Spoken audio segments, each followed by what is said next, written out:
जैसे कथा में दो तरह के लोग रोज आते हैं, एक कथा सुनने वाला भी आता है तो एक चोट्टा भी आता है। बोला सही है कि गलत है?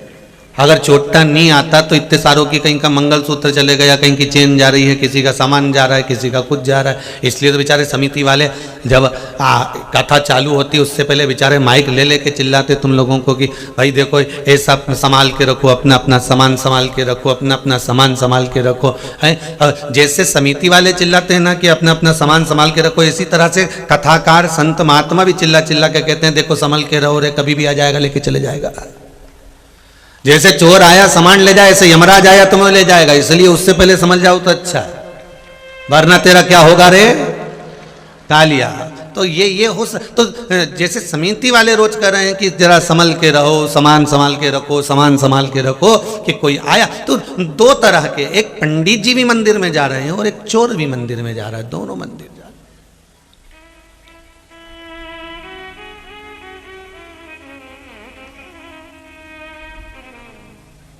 पंडित जी को ये मालूम है कि ये चोट्टा है, ये चोर है। हो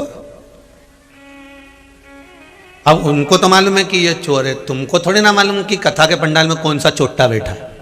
अब तुम्हें क्या मालूम कि कौन बैठा है, कौन आखिर ऐसा है कि वो तुरंत ऐसा कर जाता है कि सामान गायब हो जाता है। तो तुम्हें क्या मंदा जला। पर पंडित जी को मालूम था कि हमारे गांव का है और ये चोरी करता है, ये सामान लाता है, अपने घर में दूसरे का सामान ला कर रखता है। तो पंडित जी को मालूम था कि ये चोर है और चोर को मालूम था कि ये हमारे पंडित जी हैं गांव के महाराज। और वो पंडित जी रोज मंदिर जाएं, रोज भगवान की प्रार्थना करें, रोज अर्चना करें, और चोर रोज मंदिर जाए और वो भी प्रणाम करने के लिए। अब दोनों में अंतर क्या है? पंडित जी मंदिर में जाते हैं तो पूजन करने के लिए जाते हैं, आराधना करने के लिए जाते हैं, जल चढ़ाने जाते हैं, दूध चढ़ाने जाते हैं, बेलपत्र धतूरा आदि आदि चढ़ाने के लिए जाते हैं। और वो चोर रोज मंदिर जाता है तो भगवान से झगड़ा करने के लिए जाता है कि हे प्रभु मुझे तूने कहाँ जन्म दे दिया बताओ, और जन्म दिया तो दिया, मुझे चोट्टा बना दिया। वो भगवान से रोज प्रार्थना करता है, रोज कहता प्रभु तूने मुझे कहाँ जन्म दे दिया, खाने को कुछ नहीं दे रहा, मैं तो भूखा मर रहा हूं, मैं ऐसा कर रहा हूं, तो तूने मुझे जन्म काय को दिया। चोर भगवान से रोज झगड़ा करने जाता है और पंडित जी रोज भगवान का स्नान कराने, पूजन कराने, सेवा करने, अर्चना करने, उनकी शरणागति प्राप्त करने के लिए जाते हैं। दोनों भगवान का भजन कर रहा है, एक भगवान की भक्ति में जा रहा है, दूसरा भगवान से शिकायत करने जा रहा है, भगवान से लड़ने, भगवान से झगड़ने, भगवान को कोसने जा रहे हैं।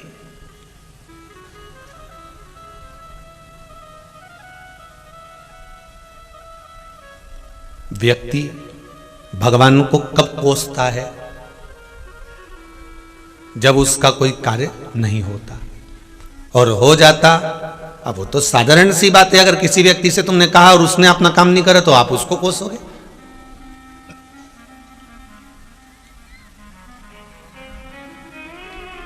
व्यक्ति चोर भगवान को रोज कोसने के लिए, अपशब्द कहने के लिए, आड़ा टेढ़ा बोलने के लिए जा रहा है, और पंडित जी रोज पूजन करने के लिए जा रहे हैं। अब एक दिन पंडित जी पूजन करके जा रहे थे, इतने में पंडित जी के पांव में एक लकड़ी पड़ी थी, लकड़ी में बड़ा सा कीला लगा हुआ था और पंडित जी का पांव उस कीले पर रखा गया, खून की धार बहने लगी। और सामने से चोर निकल कर जा रहा था तो उसको एक लाल कलर की पोटली मिली और उसने खोल के देखा तो उसमें सोने की गिन्नियां भरी हुई थी। चोर के लिए सोने की गिन्नी आ गई, पंडित जी के पांव में कील चुभ गई। अब अभी तक शिकायत कौन कर रहा था? जम के बोलो जरा, चोर। अभी तक ताने कौन दे रहा था? चोर। अभी तक आड़ा टेढ़ा कौन बोल रहा था? चोर। अभी तक गालियां कौन दे रहा था? चोर। अब शिकायत कौन कर रहा है? जम के बोलो जरा, पंडित जी। पंडित जी ने कहा वाह प्रभु वाह, धन्य हैं आप, गजब का न्याय करा आपने। बस चोर को तुमने सोने की पोटली दे दी, और मैं रोज भगवान आपकी आराधना करता हूं, मैं रोज पूजन करता हूं, मैं रोज अर्चना करता हूं, मैं रोज तुमसे निवेदन करता हूं, और मेरे पांव में तुमने एक लोहे की कील गड़ा दी। मेरे पांव में आपने लोहे की कील चुबा दी। मैं रोज आपको जल चढ़ाता हूं, मैं रोज आपकी आराधना करता हूं, मैं रोज आपकी सेवा करता हूं, मैं रोज आपकी पूजन करता हूं, और आपने मेरे पांव में कील चुबा दी, और उस चोर को तुमने सोने की गिन्नियां दे दी। प्रभु आज के बाद पंडित जी बोले मैं मंदिर के अंदर नहीं आऊंगा, और भगवान से झगड़ा करने लगे। इतने में शंकर जी को लगा ब्राह्मण झगड़ा कर कर चले जाएगा, इसको समझा दूं। भगवान शंकर उसके सामने प्रकट हो गए। प्रकट हुए, भगवान शिव ने कहा क्या बात है पंडित जी, क्या बात है ब्राह्मण देवता, क्या हो गया? पंडित जी बोले आपने चोर को सोने की गिन्नियां दे दी, और मैं आपको जल चढ़ाता हूं, मैं आपको दूध चढ़ाता हूं, मैं बेलपत्ती चढ़ाता हूं, मैं धतूरा चढ़ाता हूं, मैं पूजन करता हूं, और मेरे पांव में आपने लोहे की कील चुबा दी। शंकर भगवान बोले तू मेरी लीला को नहीं जान सकता पंडित, तुझे लग रहा है कि तेरे पांव में कील चुभ गई, तेरे को आज 15 घड़ी के अंदर फांसी की सजा मिलना थी, तुझे मरना था, पर तेरी मौत को, फांसी को मैंने एक जरा सी फांस पे लाकर छोड़ दिया, जरा सी फांसी को मैंने कील पर लाकर छोड़ दिया।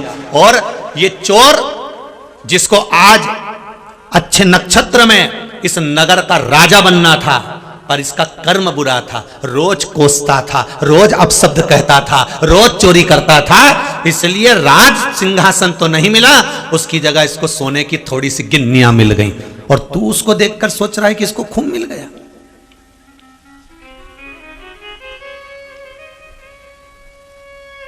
इसको खूब मिल गया। किसी एक माता जी ने लिखा है गुरुजी हम भी मंदिर जाते हैं, हम भी भगवान का पूजन करते हैं, हम भी अर्चना करते हैं, हम भी भगवान की सेवा करते हैं, हम भी शिव मंदिर, हम भी गणेश मंदिर, हम भी राम मंदिर, हम भी देवी जी के मंदिर जाते हैं, हम भी पूजन अर्चना करते हैं, फिर भगवान हमारे साथ ऐसा क्यों करा? किसी की हो गया होगा, कोई घात हो गई, किसी को लगे। तो एक ने लिखा कि कई माताएं लिखती हैं कि हम भी रोज मंदिर जाते थे, जैसे वृंदा ने लिखा कि फिर मेरा पति कोरोना में क्यों चले गया। कोई कहती है कि हमारे साथ ऐसी घटना क्यों घट गई, क्यों ऐसा हो गया। तो समझ लेना मेरा शिव फांसी को फांस पे लाकर छोड़ देता है तुम्हारे भजन और कीर्तन के बल पर, तुम्हारे स्मरण के बल पर, तुम्हारी भक्ति के बल पर। होगा, आया है जाएगा, जाना सबको है, प्राण सबके छूटना है,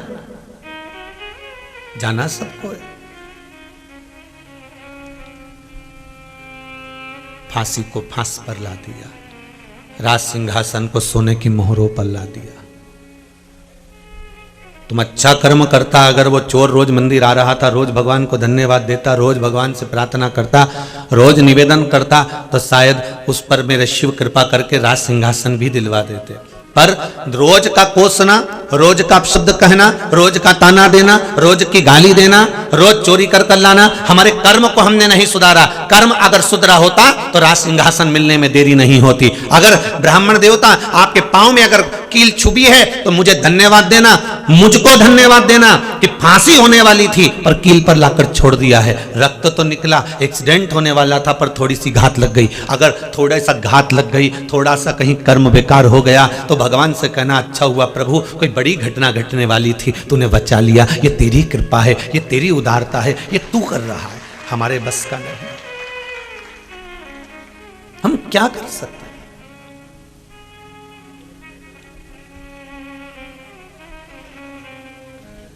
तेरी दया है, तेरी उदारता, तेरी करुणा है, और तू कृपा करता है तब जाकर कुछ प्राप्त होता है।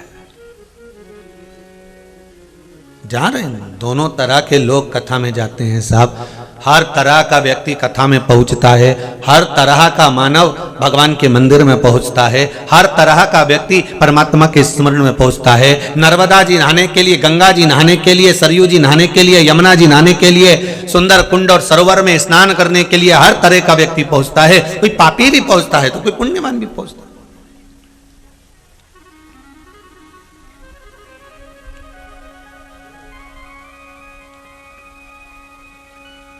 कोई पापी भी पहुंच रहा है तो कोई पुण्यवान भी पहुंच रहा है। पापी से पाप खींचा गया, पुण्यवान से पुण्य और बलित करा गया, और प्रबल करा गया, और उसके पुण्य की प्रबलता में से थोड़ा सा लिया गया और इस पापी के अंश को समाप्त किया गया। जैसे गवर्नमेंट नहीं करती, सरकार क्या करती है, तुमने ज्यादा कमाया तो तुम्हारे ऊपर टैक्स लगाया तो उसमें से थोड़ा सा भाग गवर्नमेंट ने लिया। गवर्नमेंट ने क्यों लिया कि जब कहीं दुख पड़ा, किसी को तकलीफ पड़ी, किसी को दिक्कत आई, उस राज्य में उस टैक्स का भाग जो इकट्ठा करा गया है उसमें से थोड़ा सा जहां कहीं कष्ट होता था वहां दे देते, तो वहां से भाग लेकर वहां दे दिया। उसी तरह गंगा नहाते समय पापी भी नहा रहा है, गंगा नहाते समय पुण्यवान भी नहा रहा है, पर जो पापी नहा रहा है वो गंगा इसलिए नहा रहा है कि गंगा मैया मेरे पाप काट देना, तो गंगा जी ने उसके पाप काटे, गंगा जी ने उसका पाप अपने पास में रख लिया। पर जो पुण्य वाला नहाया उसके पुण्य को गंगा जी ने 4 गुना और बढ़ा दिया, 4 गुना बढ़ाया तो उसके पुण्य में से थोड़ा सा भाग लेकर इस पापी का पाप काट दिया, थोड़ा सा भाग लेकर इस पापी के पाप को काट दिया गया।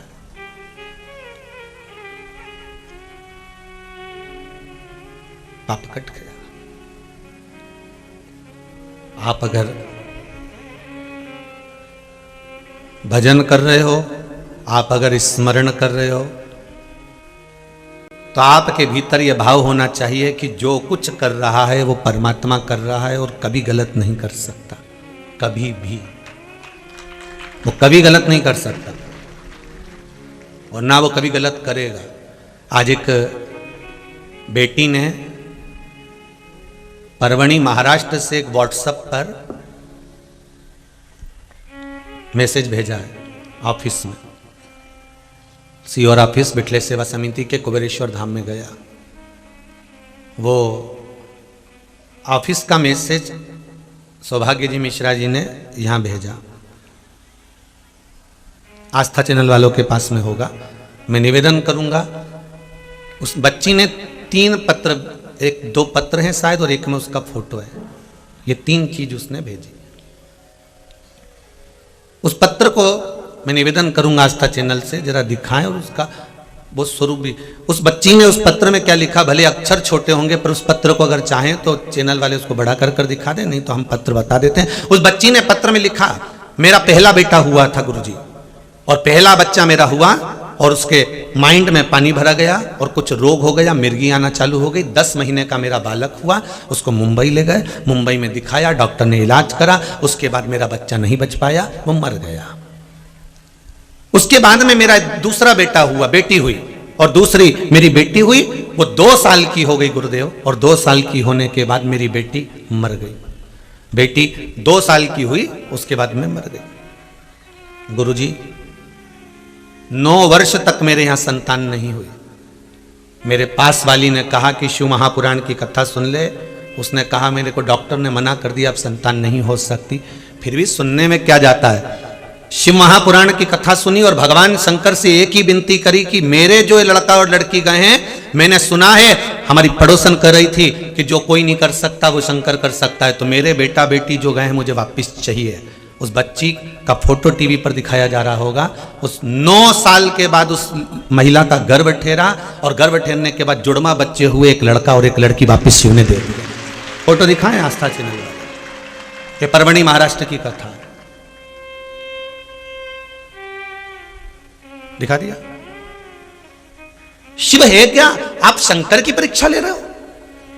दुनिया के लोग कहते हैं शंकर के कथा गुरुजी करते हैं, इतना विश्वास रखकर। अरे शंकर पर विश्वास कर कर तो देखो, एक बार मांग कर तो देखो, उससे बोल कर तो देखो। बस एक निवेदन है कि उसके पास एकांत में जाकर 2 क्षण बैठकर मेरे शंभू से बोल कर तो देखना। जैसे उस मां ने बोला होगा, 9 वर्ष तक जब संतान नहीं हुई तो आस भी छोड़ दी, विश्वास भी छोड़ दिया, पूजन पाठ छोड़ दी, पर कहीं शंकर जी की कथा से विश्वास तो जागा। जब पड़ोसन ने कहा कि कथा तो सुन, और उस कथा को सुनकर जब विश्वास जागृत हुआ तो उसने शिव जी से पहला ही संवाद ये कहा कि मैं आपका व्रत करूं, मैं आपकी पूजन करूं, पर मेरे जो बच्चे चले गए मुझे चाहिए। और बाबा भी करुणा सागर था, 9 वर्ष के बाद दिया तो जो मांगा था वही दे दिया। वो शंभू है, उगड़दानी, कुछ भी दे दे उठाकर, इसलिए तो उसको ओघड़ी कहते, इसलिए उसको ओघड़ी कहा जाता है। वो उठाया और तुम्हें प्रदान कर दिया। एक पत्र आया, कितना सुंदर पत्र देखिए, किसी ने लिखा, पन्नी में पैक करके भेजा, धन्यवाद।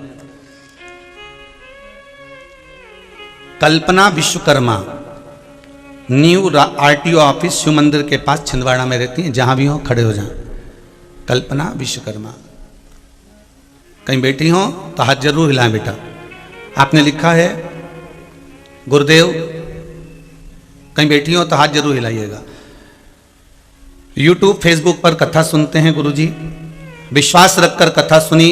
सबसे पहले शिव महापुराण की कथा हमने इंदौर में, शिव महापुराण चल रही थी, हमने शिव जी के छिंदवाड़ा जिले से वो कथा का स्मरण किया। और बाबा से विनती करी कि कथा एक बार छिंदवाड़ा के पास भी हो, और बाबा ने कृपा करी है। गुरुजी, आपने जो आंवला वाला उपाय बताया था वो हमने, पेट में दर्द रहता था, अब ठीक हो चुका है, अब कोई दर्द नहीं है। मेरे बीपी हमेशा लो रहता था, आपके द्वारा बताए गए श्री कुंदकेश्वर महादेव के नाम से जल चढ़ाया और जल को वापिस पीना प्रारंभ करा। अब बीपी मेरा लेवल में आ गया है, अब कोई तकलीफ नहीं है, डॉक्टर भी कह रहे हैं अब तुम्हें आराम है। शिव कृपा ही ऐसी होती है, शंकर की करुणा ही ऐसी होती है। हम क्या शिव से मांगे? अब शंकर की आराधना, शिव से प्रार्थना आप एक बार हृदय चित्त से करिए, एक बार उसको निवेदन करिए। शंभो शरणे पड़ी मांगू घड़ी रे घड़ी, दुख काटो दया करी ने दर्शन आपो। हे प्रभु, बस इतनी कृपा कर दो कि मेरे दुख कटे और आपका दर्शन मुझे मिले। मांगा जिनने जो मांगा तूने दिया। रावण को बाबा तूने लंका दिया,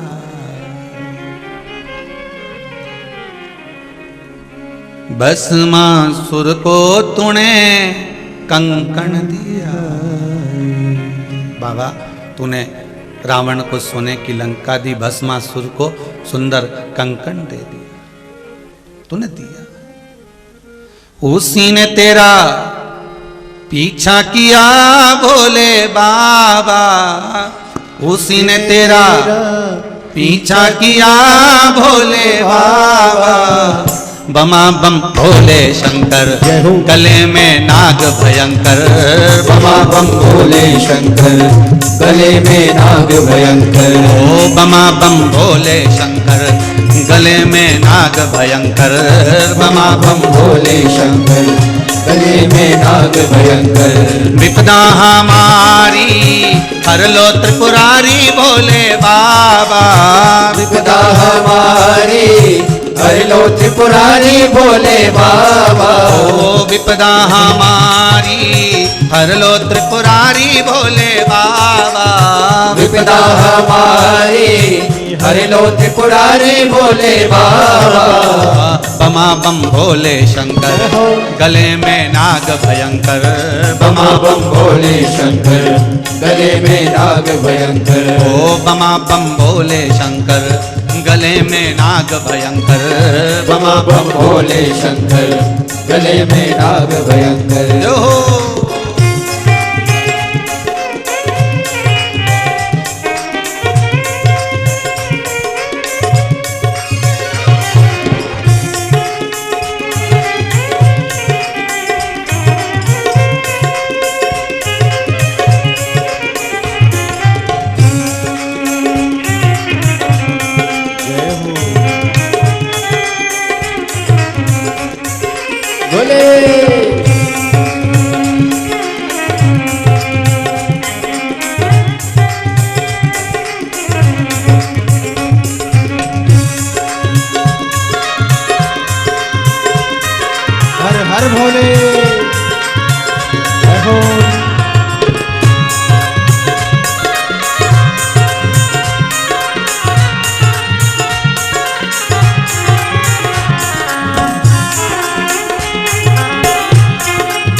रावण को बाबा तूने लंका दिया है, रावण को बाबा तूने लंका दिया है, रावण को बाबा तूने लंका दिया है, रावण को बाबा तूने लंका दिया है, भस्मासुर को तूने कंकण दिया है, भस्मासुर को तूने कंकण दिया है, भस्मासुर को तूने कंकण दिया है, भस्मासुर को तूने कंकण दिया है, उसी ने तेरा पीछा किया भोले बाबा, उसी ने तेरा पीछा किया भोले बाबा, उसी ने तेरा पीछा किया भोले बाबा, उसी ने तेरा पीछा किया भोले बाबा, बमा बम भोले शंकर गले में नाग भयंकर, बमा बम भोले शंकर गले में नाग भयंकर, ओ बमा बम भोले शंकर गले में नाग भयंकर, बमा बम भोले शंकर गले में नाग भयंकर, बमा बम भोले शंकर गले में नाग भयंकर, बमा बम भोले शंकर गले में नाग भयंकर, बमा बम भोले शंकर गले में नाग भयंकर, बमा बम भोले शंकर गले में नाग भयंकर, ओ बमा बम भोले शंकर गले में नाग भयंकर, बमा बम भोले शंकर गले में नाग भयंकर, हर हर भगवान शिव की कथा कहती है कि मेरे शंकर को एक लोटा भी अगर जल चढ़ाया है तो वो जल खाली नहीं जा सकता भाई। रावण को बाबा तूने लंका दिया, भस्मासुर को तूने कंकण दिया है। हे ओघड़दानी, हे त्रिकालदर्शी, है कैलाशी, है शिव, हे मेरे बाबा विश्वनाथ शंभु, हे त्रिकालदर्शी शंकर, बड़ी कृपा करिए आप, बड़ी कृपा करिए। हर हर महा,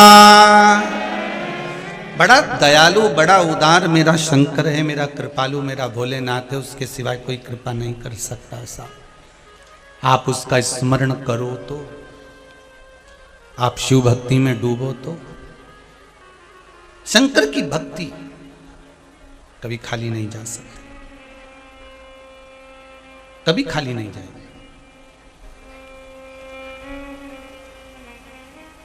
बस मूल है विश्वास। क्या होना चाहिए? विश्वास। मानो तो मैं गंगा मां हूं, ना मानो तो बहता पानी। आप अगर मानोगे तो शंकर की शिवलिंग में शंकर है, और ना मानोगे तो जैसे कई लोग कह देते हैं कि दूध उंडेल रहे हो, दूध डाल रहे हो। कई लोग कह देते हैं पत्थर पे दूध डोलने से कौन सा फायदा है। कई लोग फिल्म में भी कह देते हैं कि पत्थर पे दूध डोल रहे हैं। अरे भाई, पत्थर पर दूध नहीं ढोल रहे, हमारे देव अधिदेव महादेव हमारा बाबा इस शिवलिंग में विराजमान है, कंकण में विराजमान है। उस शंकर को प्रकट करने का हम प्रयास कर रहे हैं। हम दूध उंडेल नहीं रहे, हम शिव को प्रकट कर रहे हैं।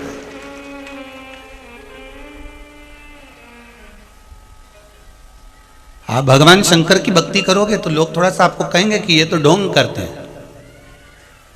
आप शिव भक्ति में डूबोगे तो लोग कहेंगे ये इनमें तो अकल ही नहीं है, ये तो पागल है, मूर्ख है, अज्ञानी है।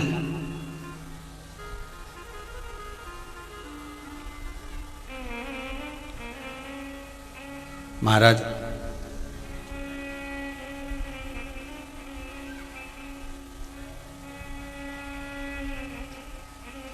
गीता प्रेस गोरखपुर की कल्याण अंक, उसमें बोध कथा अंक को पढ़ोगे तो उसमें एक लाइन लिखी हुई है, बड़ी सुंदर लिखी है। मूर्ख होना, अज्ञानी होना बुरा नहीं है, पर बुरा क्या है? खूब ज्ञानवान होने के बाद दूसरे में ऐब देखना ये अज्ञानता है और ये बुरा है। गीता प्रेस गोरखपुर की बौद्ध कथा अंक को पढ़िएगा कल्याण की।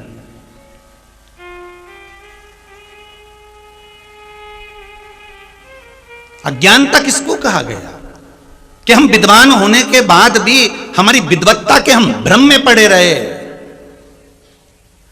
भ्रम में विद्वान रावण भी था और हनुमान जी महाराज भी थे, पर हनुमान जी महाराज के नाम के आगे विद्वान नहीं लिखा था, रावण के नाम के आगे आता था विद्वान, प्रखर पंडित,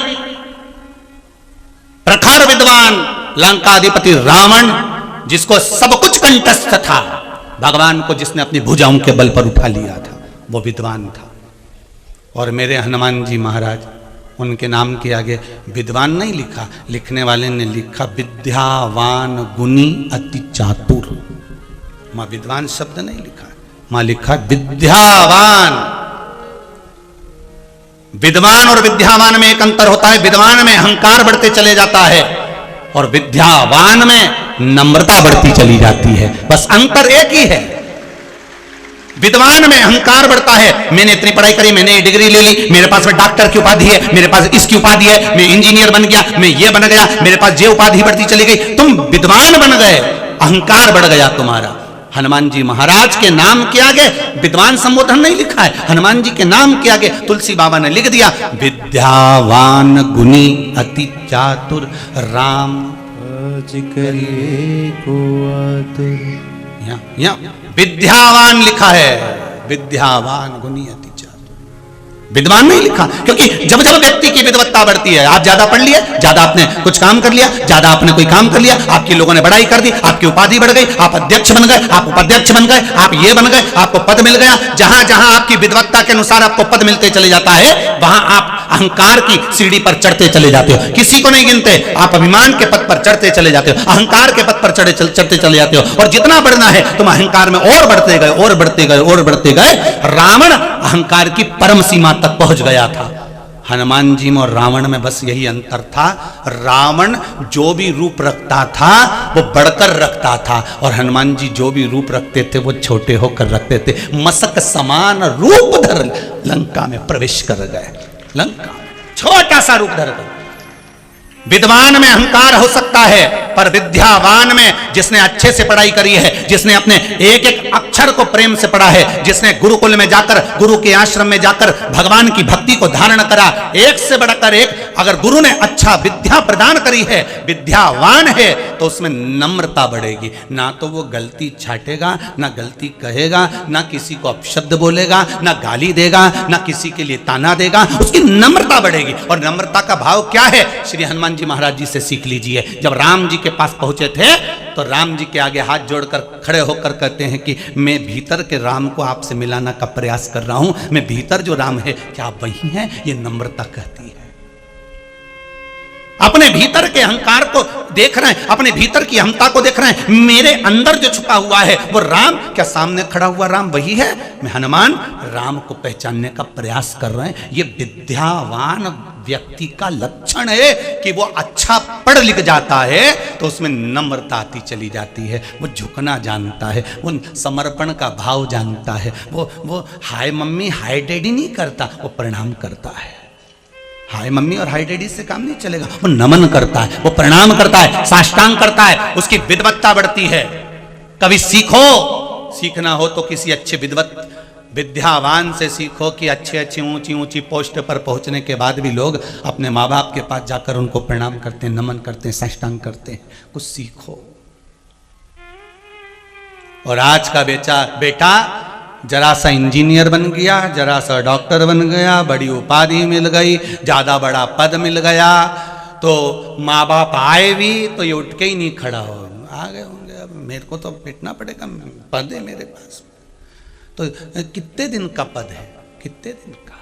थोड़े दिन के बाद मालूम पड़े भूत लिखा जाता है पद के आगे, भूतपूर्व ये पद, भूतपूर्व का वो पद।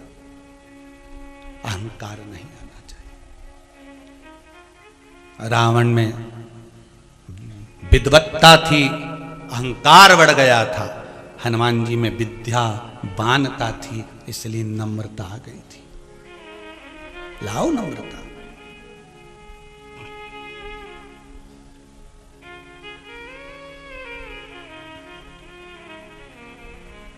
किसी ने पूछा, हनुमान जी क्या राम जी को कुछ अच्छा अच्छा सामान ला कर देते थे क्या, जो राम जी हनुमान जी पे इतने प्रसन्न हो गए थे? हनुमान जी राम जी को कोई अच्छा सामान ला कर देते थे जो राम जी इतने प्रसन्न हो गए थे, हनुमान पर इतने प्रसन्न हो गए थे?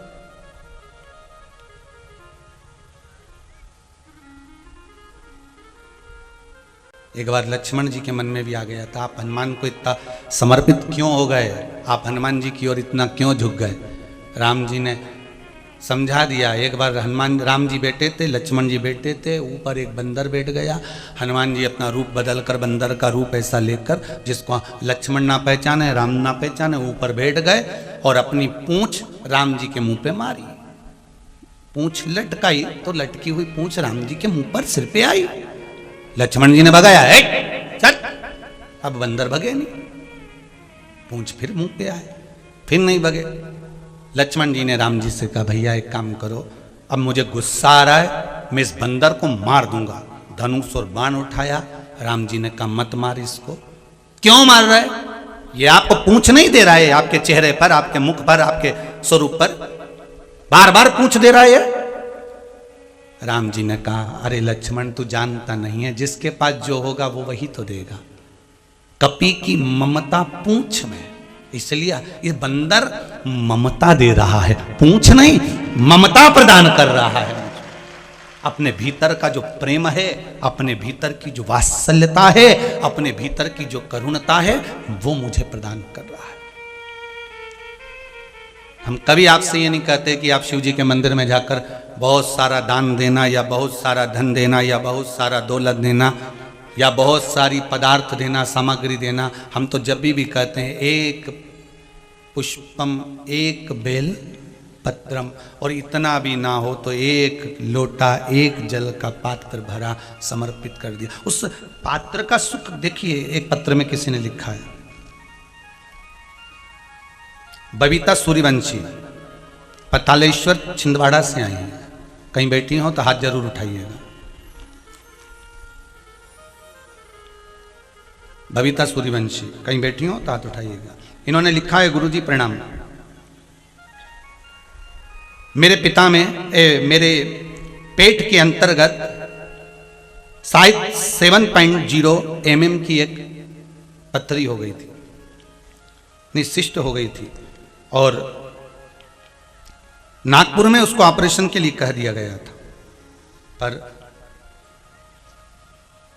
काली मिर्ची वाला प्रयोग किया, कहीं बैठी हो तो हाथ जरूर उठाना भैया। काली मिर्ची वाला प्रयोग किया और उस प्रयोग का फल आप ही हैं क्या? दोनों हाथ उठा दो जरा एक बार, हर हर महादेव बोल दो, हर हर महादेव, कर लीजिए हाथ नीचे। काली मिर्ची वाला प्रयोग करा और फिर 15 दिन बाद सोनोग्राफी में जांच में आया कि अब वो शिष्ट नहीं है और वो समाप्त हो चुकी है। ये बेटी ने पत्र लिखा। बैठ जाओ बेटा, बैठ जाइए। विश्वास है तो शिव है, विश्वास नहीं तो शंकर भी नहीं।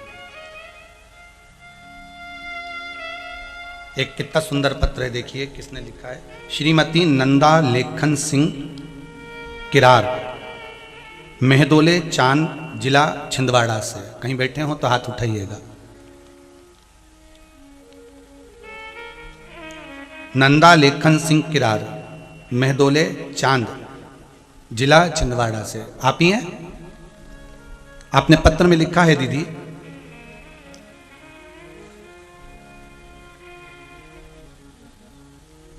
पति को लीवर में,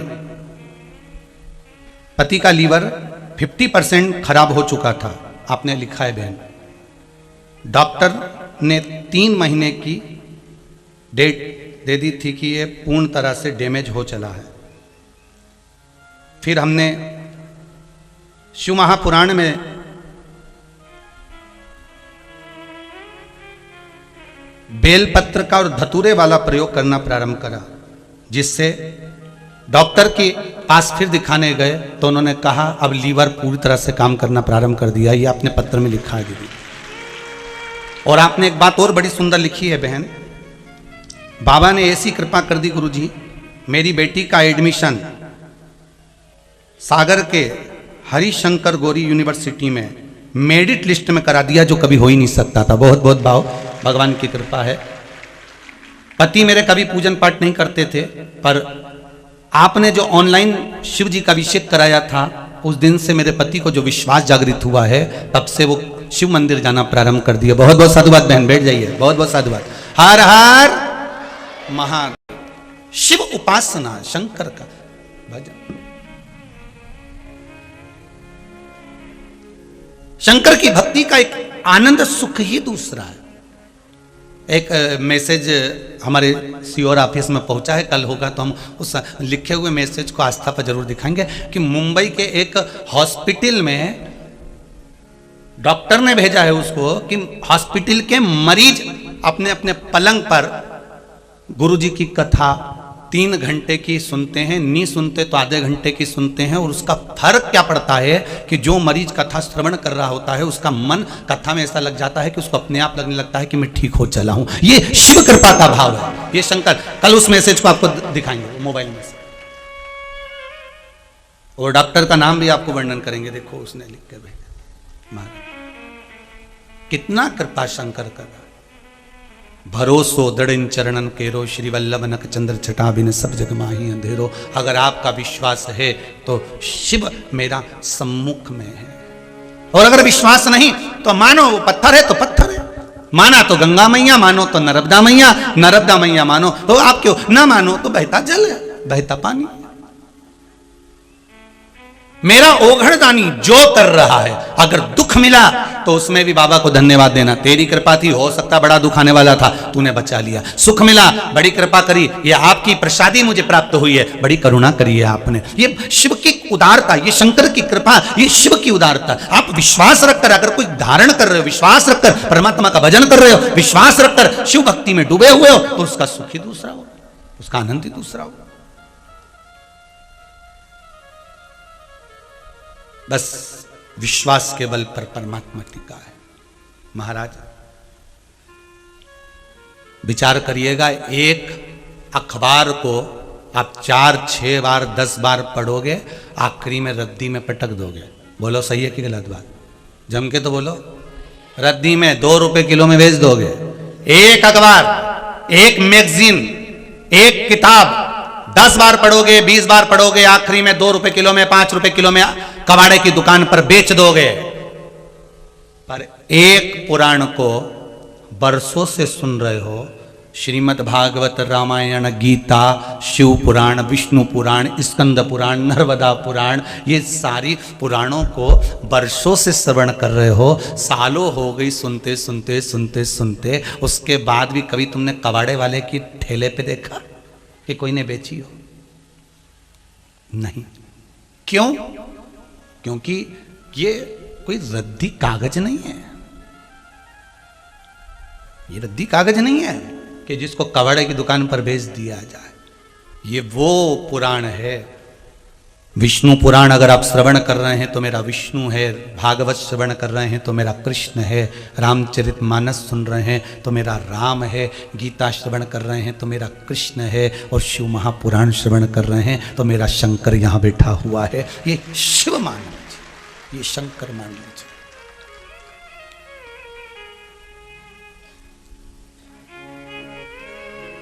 राजा बलि के पिता विरोचन और राजा बलि की माता विशालाक्षी,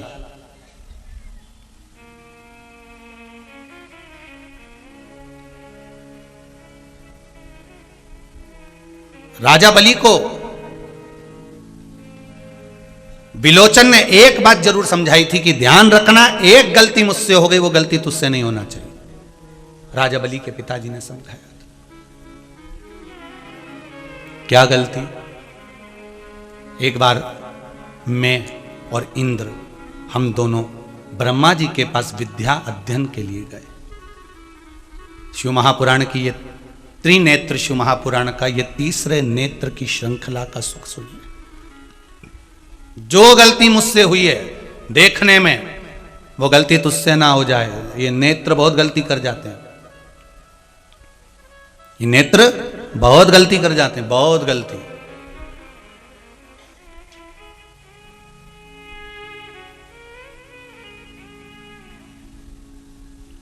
महाराज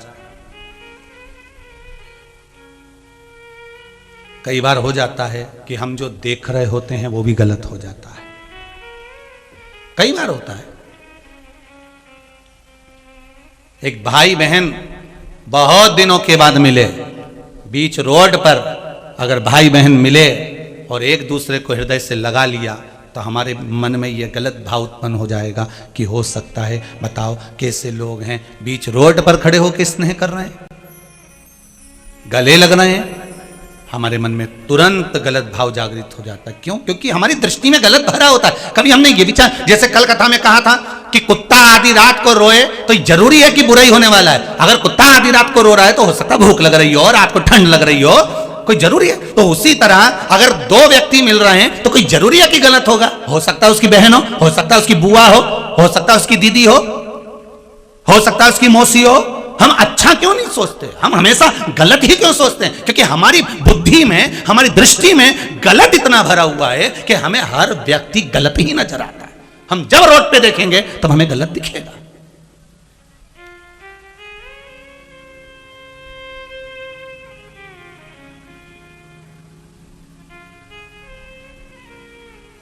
ये दृष्टि इतनी गलत है। रोड पर कहीं मंदिर दिख जाएगा ना तो ये नेत्र मंदिर पे कम जाएंगे, और कहीं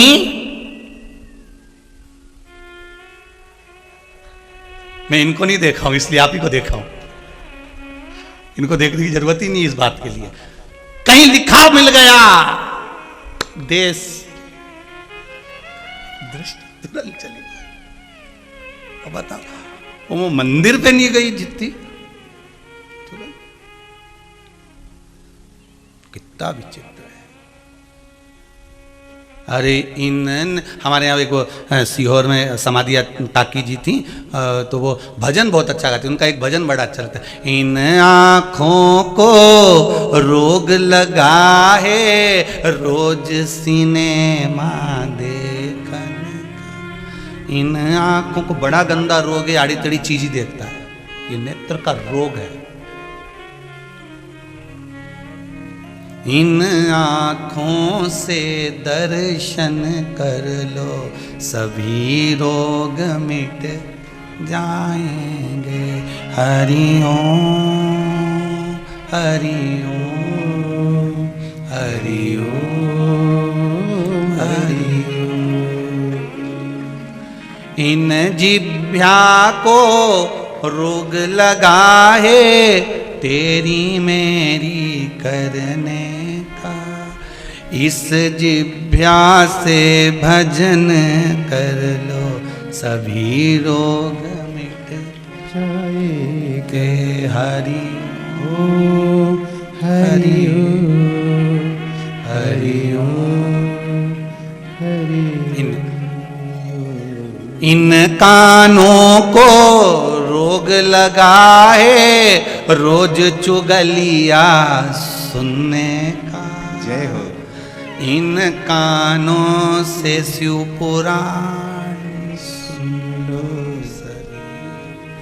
अच्छा, शिव पुराण और चुगली में एक ही अंतर है। चुगली जब सुनते हो तो अंदर उतार लेते हो, वो मेरे बारे में ऐसा बोल रही थी, मतलब अंदर उतर गई। चुगली जैसे किसी ने करी वो अंदर उतर गई। और शिव पुराण यहां से सुनी इधर से। चुगली में और शिव पुराण में बस यही अंतर है, चुगली जल्दी से अंदर उतर जाती है। उसने मेरे लिए ऐसा बोला, वो मेरे से ऐसा कह रही थी, मेरे बारे में ऐसा बोल रही थी, और उसने तुरंत उतार लिया। और शिव पुराण यहां से सुनी। कई कई माताएं तो साड़ी भी ऐसी पहनती है कि वो इधर से आए इधर से निकल जाए। हम तो कहें अगर साड़ी भी पहनो तो एक साइड का कान ढक के फिर बैठो, इधर से घुसे इधर से निकले नहीं, निकले क्या।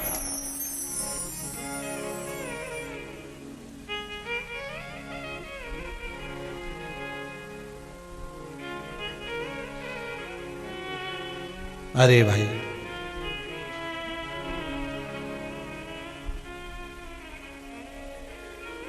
शंभु शिव कथा कर रही है। ये रोग है शरीर का महाराज।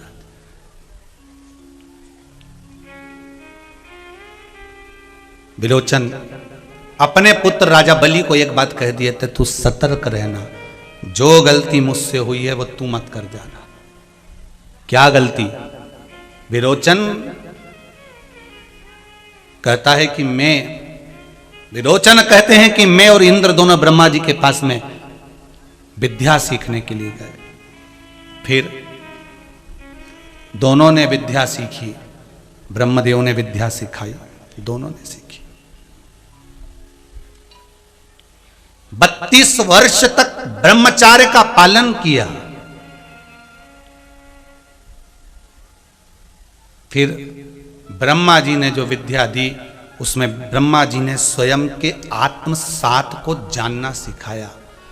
मैं जब आत्मसात को जानना सीख गया तो मुझे समझ में आ गया कि मेरे आत्मा ही परमात्मा है, मतलब मेरी आत्मा परमात्मा है। ये ब्रह्मा जी ने भी कहा, शास्त्र भी कहते कि नर में नारायण बसा, उसमें क्या दिक्कत? तो इसका मतलब ये थोड़ी ना हो गया कि तुम भगवान हो गए और तुम भगवान हो गए तो तुम अपनी पूजन कराओगे। यहां तो शास्त्र कह रहा है कि नर में नारायण है, अर्थात किसी की पूजन कर रहे हो, अर्चना कर रहे हो, सेवा कर रहे हो, चाकरी कर रहे हो, किसी को एक लोटा पानी पिला रहे हो, किसी को भोजन करा रहे हो, तो आप नारायण की सेवा कर रहे हो। इसका मतलब यह नहीं है कि आप स्वयं भगवान बन गए हो। विलोचन कहते हैं कि मुझसे एक गलती हो गई। वो गलती ये कि मैंने आत्मसात करने में स्वयं को भगवान मांग लिया। स्वयं को भगवान, मैं स्वयं भगवान। गलती बस एक ही होती है मनुष्य से। जब उन्नति की सीढ़ी पर चढ़ता जाता है ना, चढ़ता जाता, आगे बढ़ता जाता, बढ़ते जाता है, तो उसको ही गलती होने चालू हो जाती है कि मैं कर सकता हूं, वो दुनिया में कोई नहीं कर सकता। मेरी होड़ कोई नहीं कर सकता, ये उसकी गलत फहमी है। महाराज, आप उन्नति की सीढ़ी पर कितने भी चढ़ जाओ, एक ना एक दिन आपको नीचे आना ही है, पहुंचना ही। कितना ऊपर था गंगा का जल, ब्रह्मा जी के कमंडल में रखा हुआ था, तो भी उस गंगा के जल को और ऊपर रखा, भगवान शंकर की जटा में रख दिया। जटा में रखा तो भी वो गंगा का जल नीचे आया कि नहीं आया? जम के तो बोलो जरा, आया ना?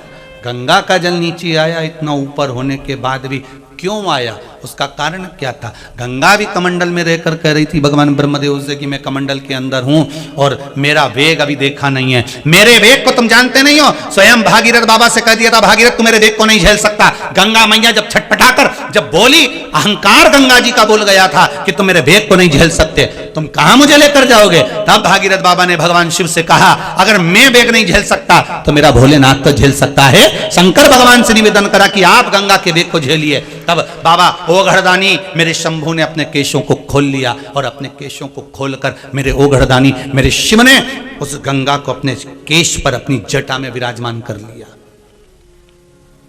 भागीरथ बाबा बड़े प्रसन्न हुए कि चलो गंगा जी ऊपर से आकर शिव जी की जटा में विराजमान हो गई। ये अच्छा हुआ, ऊपर से आकर शिव जी की जटा में आ गई। भागीरथ जी चाहते तो गंगा जी को अब निकालते नहीं, शंकर जी को ले जाके सीधे 60,000 काकाओं के उद्धार के लिए वहीं पे बिठा देते कि इनका उद्धार कर दीजिए, शंकर जी कर दे। पर गंगा शंकर जी की जटा पर थी, शिव जी को ले जाकर बिठा देते कि भोलेनाथ जी चलो। जब शंकर जी तक के ना माने भागीरथ जी का, तो गंगा को जटा में ले लिया। तो क्या भागीरथ जी कहते कि शंकर जी मेरे साथ चलो और वहां पर चल के बैठ जाओ थोड़ी देर, तो बैठ जाते और शिव जी का स्पर्श होता और 60,000 राख के ढेर का कल्याण हो जाता। पर गंगा को पृथ्वी पर लाने की जिद भागीरथ बाबा की ये थी कि गंगा पृथ्वी पर इसलिए आना चाहिए क्योंकि इसको अहम आ गया, इसको थोड़ा अहंकार आ गया है, थोड़ी अहंकार था, थोड़ा अहम आ गया। और गंगा मैया का जो अहंकार था वो ये था कि मेरे वेग को कोई झेल नहीं सकता। शिव जी ने झेल लिया। भागीरथ बाबा गंगा को इसलिए पृथ्वी पर लेकर जा रहे हैं 60,000 काकाओं के उद्धार के लिए कि गंगा मैया आप चलोगी तो आपका भी अहंकार थोड़ा सा टूट जाएगा, वापिस नीचे आना ही पड़ता है। तुम कितने भी ऊपर चढ़ जाओ, आना तो नीचे पड़ेगा ही।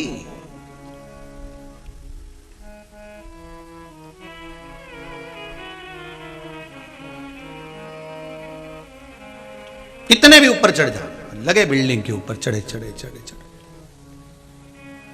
शंभु शरणे पड़ी मांगू घड़ी रे घड़ी, दुख काटो दया कनी ने दर्शन आपो।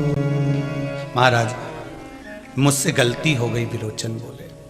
क्या गलती हुई है? गलती ये हुई कि ब्रह्मा जी के यहाँ मैंने विद्याध्ययन करा, पर मेरे भीतर थोड़ा सा भाव जागृत हो गया, मैं अपने आप को भगवान मानने लगा, ये मुझसे गलती हो गई। और राजा बलि, आपसे ये गलती नहीं होना चाहिए। कई माताओं के भीतर ये अहंकार आ जाता है, वो तो मैं जिंदा हूं ना इसलिए घर चल रहा है, जिस दिन मैं मर गई आटे दाल का भाव मालूम पड़ जाएगा। कई कई भाई लोग कह देते हैं वो तो मैं खेत पे जा रहा हूं, मैं काम कर रहा हूं तो घर चल रहा है, जिस दिन मर गया ना उस दिन मालूम पड़ जाएगा। तो जो इतनी सहनशक्ति दिखाए ना कि मैं जिंदा हूं तो घर चल रहा है, उससे कह दो आधा घंटा मर जा मर। जिंदा हो तो भी घर चलेगा और मर जाओगे तो भी चलेगा। शिव महापुराण की कथा कहती है, एक पत्नी का पति मर गया, बॉडी पड़ी, पति का शरीर रो रही है, अंतिम सांसें पति गिन रहा है, अंतिम सांसें, बस प्राण छूटना है, यमबंदी बनाने के लिए तैयार खड़ा है, और पत्नी रो रही है, चीख रही है, रो रही है, बिलख रही है। पति ने मरते मरते अंतिम सांसों में पूछा, क्यों रो रही है, बता मुझे क्यों रो रही है। पत्नी कहती है, मुझको और मेरे बच्चों को किसके सहारे छोड़कर जा रहे हो, किसके सहारे छोड़कर जा रहे हो। आज आपको बहुत गोपनीय बात बता रहे हैं, शायद इतने वर्षों की शिव महापुराण में नहीं बताई होगी, पर इस शिव महापुराण में, त्रिनेत्र शिव पुराण में तीसरी नेत्र की जो कथा चल रही है उसमें यह बात, बड़ी गोपनीय बात वर्णन कर रहे हैं, उसका ध्यान रखिएगा जरा।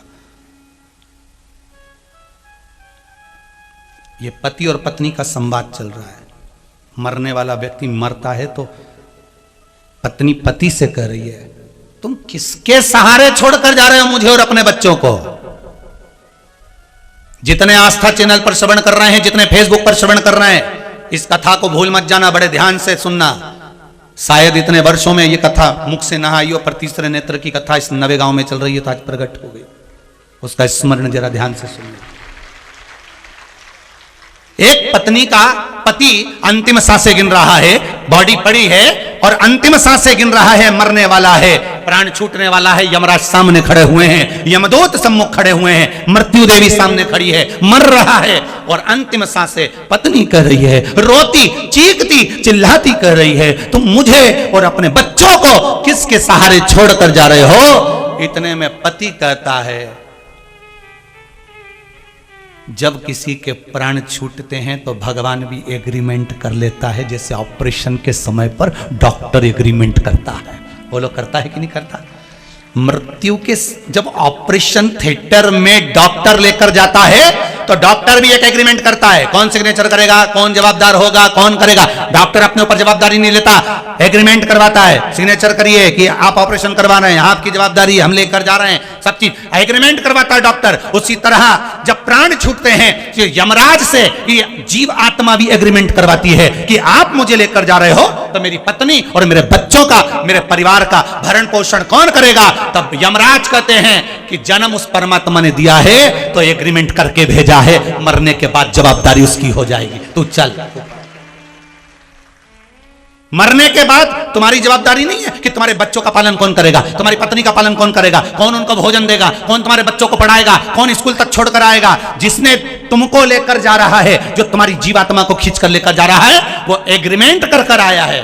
भगवान विष्णु के यहाँ से सूचना मिलती है, इसको उठा कर लाओ, मतलब फाइल तैयार है, एग्रीमेंट पूरा है, यमराज लेकर जा रहे हैं। तो कहते हैं, तो यहाँ पति अपनी पत्नी से कह रहा है, तू पूछ रही है कि तुम्हारे जाने के बाद मैं किसके सहारे रहूंगी, बच्चे किसके सहारे रहेंगे, कौन संभालेगा हमको। तो पति ने मरते मरते कह दिया, तू चिंता मत करना, जिसने जन्म दिया है मृत्यु वही देता है, और मेरे जाने के बाद ये पूरी सत्ता भी वही संभाल लेता है। तू क्यों चिंता करती है, तू क्यों टेंशन है।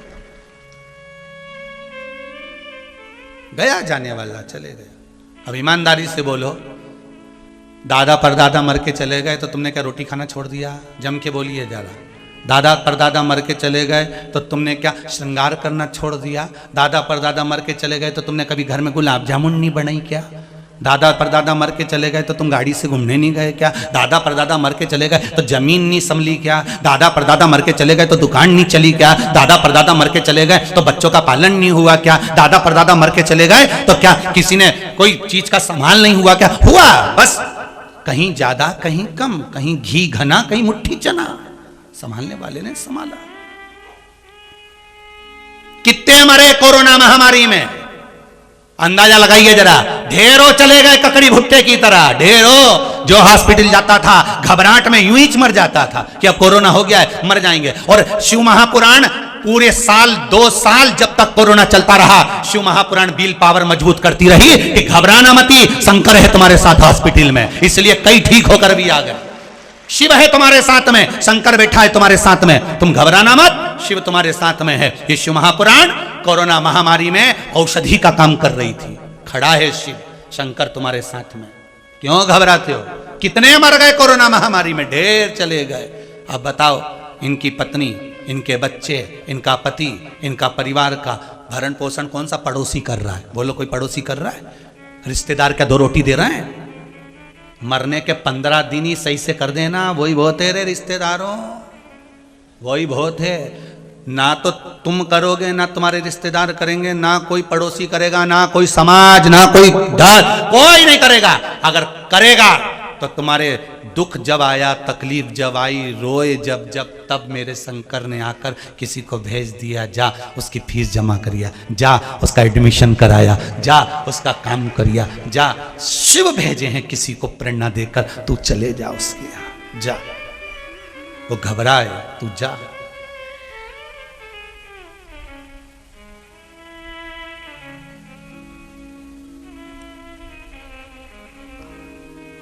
कितनी आस बनाते हैं गांव के लोग। एक पत्नी का पति मारा तो गांव के लोग रोते रोते, अब मैं क्या करूंगी, पत्नी रोई। गांव के लोगों ने कहा, देखो, परिवार वाले बोले, क्यों रो रही है? देख छोरा बैठा इसकी ओर तो देख कम से